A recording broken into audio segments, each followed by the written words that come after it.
यार स्ट्रॉबेरीज बहुत ही amazing fruit है, मुझे तो बहुत पसंद है। और स्ट्रॉबेरी आती है कुछ महीनों के लिए। अब उनको प्रिजर्व करना हो तो कैसे कर सकते हैं? हम करेंगे आज स्ट्रॉबेरीज को प्रिजर्व। मैं आपको देने जा रहा हूं एक वे स्ट्रॉबेरीज को प्रिजर्व करने का इंट्रो के बाद। बट इंट्रो से पहले आप सब सब्सक्राइब और बेल आइकन प्रेस कर लेंगे। उसी के साथ हमारे सोशल मीडिया हैंडल्स के यूजर नेम स्क्रीन पे दिख रहे हैं। Please follow us for more updates.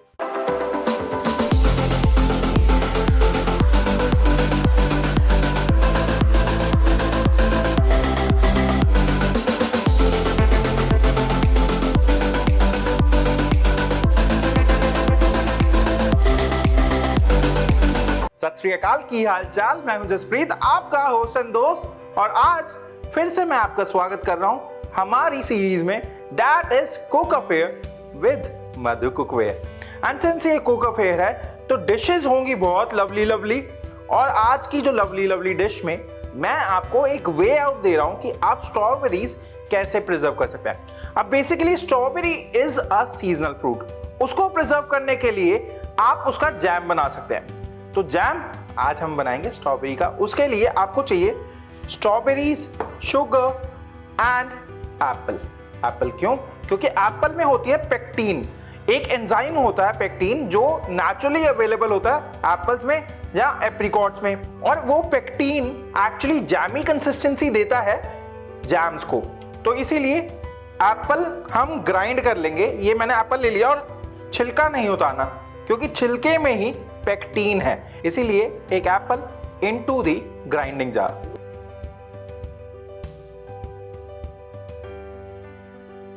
अब एप्पल्स के साथ ही थोड़ी सी स्ट्रॉबेरीज भी डाल दूंगा मैं।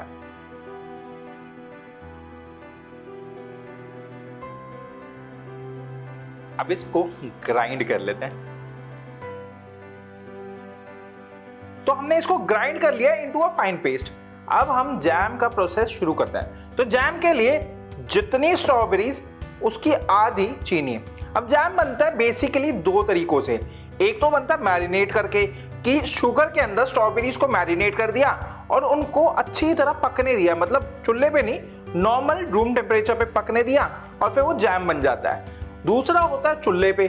चूल्हे पे यूजुअली वो टेम्परेचर नहीं मिलता नॉर्मल कुकवेयर में, क्योंकि बॉटम का जो टेम्परेचर होता है वो ज्यादा होता है एंड वॉल्स का टेम्परेचर कम होता है। इसीलिए हम आज कुकिंग करने वाले हैं मधु ट्राइप्लाई कढ़ाई में। अब ये मधु ट्राइप्लाई कढ़ाई में आपको ये फायदा मिलेगा कि ऑल ओवर दी कढ़ाई टेम्परेचर सेम है। तो अब ये पेस्ट प्लस स्ट्रॉबेरीज प्लस चीनी सारी चीजें इनटू दी कढ़ाई।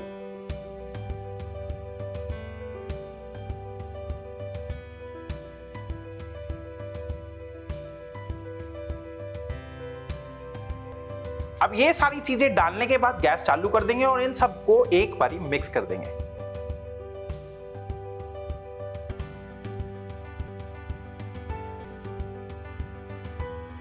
अब basically tri-ply is a combination of 3 plates. 2 होती है स्टेनलेस स्टील की और एक बीच में होती है एल्यूमिनियम। जो नीचे वाली होती है दैट इज 430 ग्रेड और वो 430 grade is a food grade stainless steel. जो ऊपर वाली होती है जिसके अंदर कुकिंग होती है that is 305 food grade stainless steel की प्लेट एंड बीच में एल्यूमिनियम होता है। और जो 430 ग्रेड की स्टेनलेस स्टील की प्लेट होती है दैट इज एक्चुअली मैग्नेटिक। तो इसको इंडक्शन पे भी कुकिंग कर सकते हैं आप इसके साथ, वो आपको एक और फायदा मिल जाता है इसके साथ। And stainless steel is food grade और stainless steel is one of the best cookware to cook. तो इसीलिए Madhu triply kadhai is amazing to cook in. अब ये हो रहा है, इसका एक और फीचर बताया तुम। इसका जो ढक्कन है उसके अंदर लैडल का स्टैंड दे रखा है। तो ये भी बहुत प्यारी चीज है। इसमें आप लैडल रख सकते हैं, कोई भी सरफेस गंदा नहीं होगा। और उसके साथ ही अगर आपकी कुकिंग ज्यादा टाइम तक हो रही है, जैसे कि इसके केस में ज्यादा टाइम तक होगी क्योंकि जैम बिल्कुल स्लो आंच पे पकेगा धीरे धीरे, तो ज्यादा टाइम तक कुकिंग है, इसीलिए इन्होंने एक फोन स्टैंड दे रखा है। साथ में रखिए और कोई भी वीडियो देखिए, या तो आप वीडियो देखते देखते कुकिंग भी कर सकते हैं। अब आप चाहें तो इसकी आंच बढ़ा सकते हैं, बट आंच बढ़ाने का कोई फायदा नहीं है। Actually slow cooked jam is the best jam, I am telling you. मेहनत जरूर लगेगी, 1-1.5 घंटा लग सकता है, बट जो चीज बनेगी अमेजिंग। इनफैक्ट ये जो जैम है आप स्टोर कर सकते हैं 2 महीने के लिए। तो अगर जैम स्टोर हो रहा है 1-1.5 महीने के लिए, तो 1-1.5 घंटे की मेहनत कोई बड़ी बात नहीं है ना। तो इसीलिए बिल्कुल स्लो आंच पे इसको कुक करें और बीच बीच में हिलाते रहें, ज्यादा हिलाने की जरूरत नहीं है। स्टार्टिंग में क्या होगा, चीनी मेल्ट होगी और स्ट्रॉबेरी भी अपना पानी छोड़ने लग जाएगी। तो पहले स्टार्टिंग में बहुत लिक्विडी लगने लग जाएगा, फिर धीरे धीरे सारी चीजें मैशी हो जाएंगी, स्ट्रॉबेरीज पकने लग जाएंगी और पानी भी सूखने लग जाएगा, फिर जैमी कंसिस्टेंसी में आने लग जाएगा। तो उसी कंसिस्टेंसी का हमें वेट करना है। और सबसे बड़ी बात, आपने इसको ढक के नहीं पकाना। अगर ढक के पकाएंगे तो फ्लेवर नहीं आएगा, मजा नहीं आएगा, स्वाद नहीं आएगा। तो ये जैम हमारा डन है। टाइम जरूर लगा बट अल्टीमेट। अब आप देख सकते हैं इसके अंदर चंक्स है। अगर आपको चंकी रखना पसंद है तो आप चंक्स रख सकते हैं, वरना मैशर ले लीजिए और मैश कर दीजिए चंक्स को।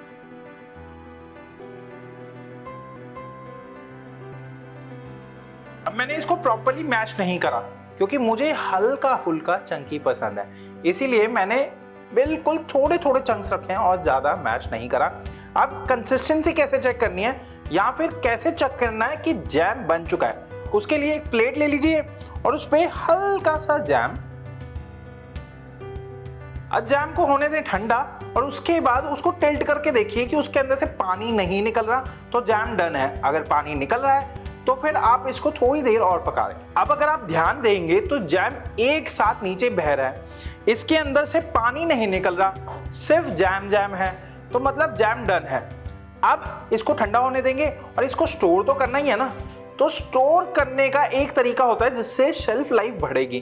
तो उसके लिए आपको एयर टाइट कंटेनर में स्टोर करना है एंड एयर टाइट कंटेनर को और कंटेनर के ढक्कन को स्टेरिलाइज करना है। तो स्टेरिलाइज करने के लिए मैंने पानी ले रखा है, उसको बॉयल आ रखा है और मैंने पानी लिया है मधु ट्राई प्लाई सॉस पैन में, तो उसी में हम इसको स्टेरिलाइज कर लेंगे।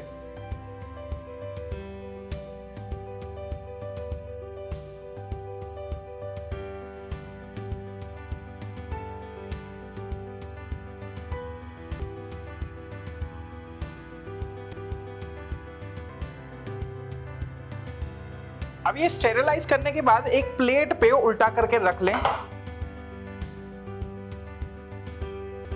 साथ ही ढक्कन भी निकाल दें।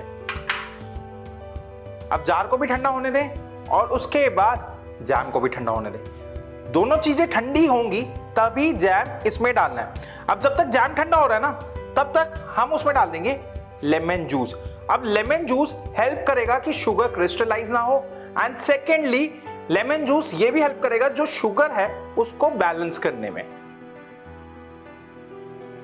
अब मैं आपको वो मार्केट वाली शेल्फ लाइफ प्रॉमिस नहीं कर सकता क्योंकि उसमें प्रिजर्वेटिव्स होते हैं, उसमें सिट्रिक एसिड भी होता है, उसमें बहुत सारी चीजें होती हैं जो आप नहीं खाना चाहेंगे और होममेड में वही सारी चीजें नहीं होती, इसीलिए इसकी शेल्फ लाइफ थोड़ी सी घट जाएगी।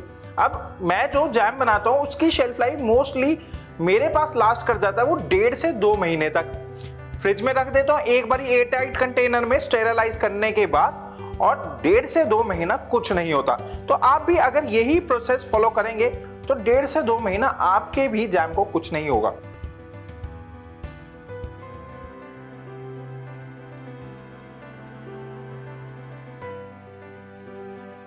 तो जैम ठंडा होने के बाद ही जार में डालें और जार में डालने के बाद उसको ढक्कन लगा दें और उसके बाद ये जार को फिर स्टेरिलाइज कर लें।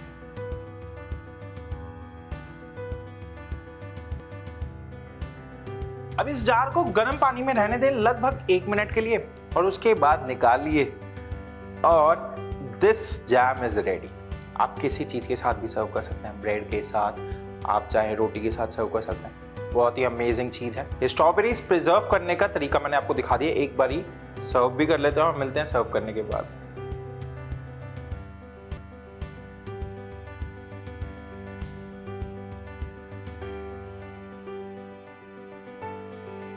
Just look at this beauty. Strawberry के सीजन का एंड है but you can still enjoy strawberries with this way of preserving them. Now preserve your strawberries and enjoy your strawberries whole year with strawberry jam made in Madhu Cookware, क्योंकि cook affair with Madhu cookware है, इसीलिए lovely dishes आ रही हैं। अब ये try करने के बाद फोटो इंस्टाग्राम पे हमें टैग करना भूलना नहीं है। वीडियो को like, comment and share. Thank you. सत श्री अकाल। Happy cooking.